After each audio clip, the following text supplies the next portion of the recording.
How to create a new Gmail account if I already have one on my iPhone. Hello everyone. In this video, I will show you how to create a new Gmail account if I already have one on my iPhone.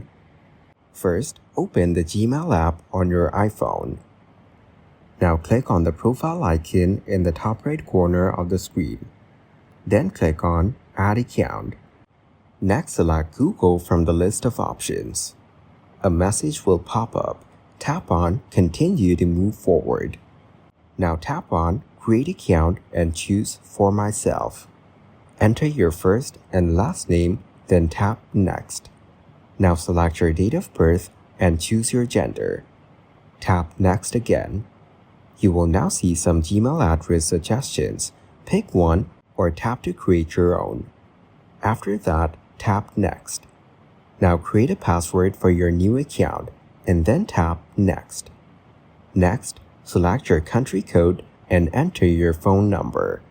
You may receive a verification code. Enter it if asked. And that's it. You've now created a new Gmail account on your iPhone.